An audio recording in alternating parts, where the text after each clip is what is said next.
this video, I'm going to talk about what you need to know when it comes to Fun King with a Chosen One. Do you guys like what I did there? Do you see the title? If that made you laugh like it did me, give me a thumbs up and send me $5,000. I gotta admit, I'm kind of curious to see how this video is going to turn out. I'm in a pretty good mood, and this is a bit of a spicy topic, but if there's one thing that I've come to learn after having a fallen angel attached to my aura, it's that we don't really need a reason to be happy other than understanding that the afterlife is real and hell is not a place you want to go to. So what do you need to know when it comes to Fun King with a Chosen One? Before we begin, I just want to say this is for entertainment purposes only, and all the stories in this video are fictional. So first of all, if you're trying to take out a Chosen One with black magic, your window for opportunity is a limited one. Why is that, you ask? If you're sending death spells and all kinds of black magic to a Chosen One, once the Chosen One awakens to what has been going on and realizes that universal laws have been broken,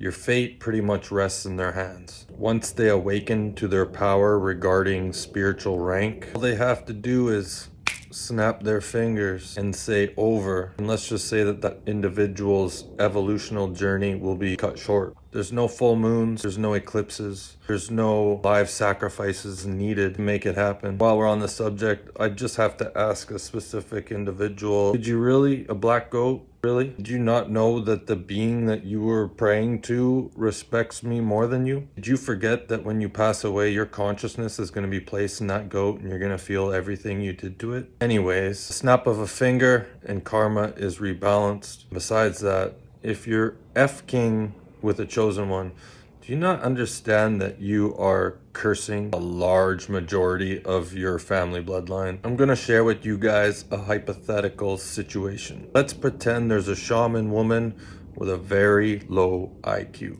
In 2015, a Chosen One goes to this shaman woman with a very low IQ, searching for healing and answers 1 year after attempting to commit suicide, only to be saved by Archangel Michael. The woman with the low IQ decides to look up the Chosen One's journey in the Akashic Records. What she realizes is that if she helps this individual heal, his journey is going to be one that she perceives as outshining her own. Despite being told that right before the Chosen One was about to take his life, Archangel Michael appeared, she begins to slander the Chosen One's name to mutual friends within the spiritual community, then begins to send him black magic and death spells. After much warning to stop, she continues, and the black magic that was sent with the ill intentions was returned, having her own son commit suicide. For years, the woman with the low IQ would turn to social media and seek sympathy for her son's death, telling no one that she was the cause. Believe it or not, even knowing better and losing one of her 3 children, she continues to send black magic, even amping things up by paying well-known practitioners to get involved, people that have been successful in unaliving other individuals in the past. After gathering multiple times around full moons and spending thousands of dollars to no prevail, this woman continues down the same path. Although in this fictional story, she did come close to taking out the Chosen One.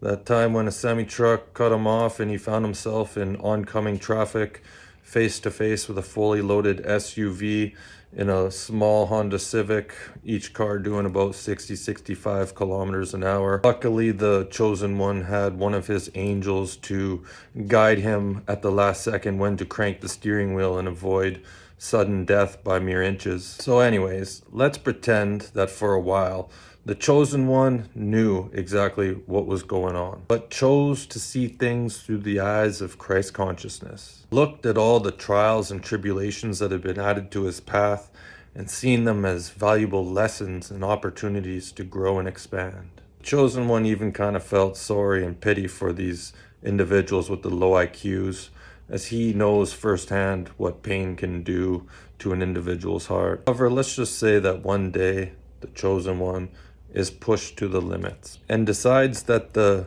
individuals with low IQs that have broken universal laws need to be served a dish of karma. Here is what can happen. Let's say a Chosen One says, enough is enough. He could decide that he doesn't want a spiritual war. Instead, maybe he prefers more of a massacre. So maybe the Chosen One decides to astral project to different parts of the multiverse using his connections and spiritual ranking to gather an army that would make Braveheart get a boner. Maybe he thinks to himself, wait a minute, an army is not needed. There's no reason for my ancestors to go to battle. Maybe the Chosen One realizes that by the actions of the low IQ individuals, much of the hard work that many of their ancestors have done in their ascension journeys in past lives was instantly flushed down the toilet. Maybe the Chosen One decides to astral project in front of the bloodline that the woman with the low IQ has damned and cursed for years to come. Maybe the Chosen One says to this woman's ancestors, reminding them of the damnation that is about to come their way.